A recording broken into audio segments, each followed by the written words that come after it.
మనం ఆయన వాక్యాన్ని బేస్ చేసుకుంటేనే అయోమయం ఉండదు. లేకపోతే ఎవ్రీథింగ్ ఈజ్ అయోమయం. ఎవరో వచ్చి ఏదో చెప్పారు, నేను చెప్పుంటాను, కొత్త వాళ్ళు వచ్చారు కాబట్టి చెప్తున్నా. ఏంటంటే హైదరాబాద్లో ఒక ఆమె నాకు ఫోన్ చేసి, బ్రదర్ మా కూతురు ఎవరో ఒక ప్రవచనం చెప్పారు, ఒక పాస్టర్ గారు. ఏంటి ప్రవచనం అంటే, అమ్మ దేవుడు నాతో మాట్లాడాడు, నీవు మీ అమ్మకు పుట్టలేదు, ఎక్కడో నిన్ను వాళ్ళు తీసుకొని వచ్చి దత్తత తీసుకొని సాగుతున్నారని చెప్పిందంట ఆ అమ్మాయి. ఇంకా అప్పటి నుంచి వాళ్ళ కూతురు వచ్చి వాళ్ళ అమ్మని అడుగుతుందంట, ఏమని, అమ్మ నిజం చెప్పు, నువ్వు నేను నీకు పుట్టలేదు కదా.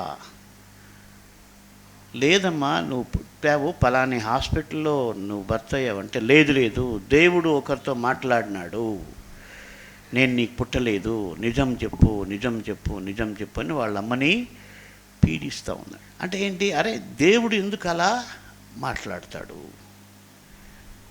అంటే ఈ కన్ఫ్యూషన్స్ ఎక్కువ అయిపోతున్నాయి. ఎండ్ డేస్లో ఇవి చాలా ఎక్కువ అయిపోతాయి. కాబట్టి we should be thorough with the word of God. మనం వెంటనే ఐడెంటిఫై చేయగలిగేట్లుగా మనం వాక్యాన్ని చదవాలి. It's most important. మనం చాలాసార్లు అనుకుంటాం మన ఉద్యోగం, మన చదువు ఇంపార్టెంట్ అని. Yes, definitely important. But most definite important ఏంటంటే you should know the word.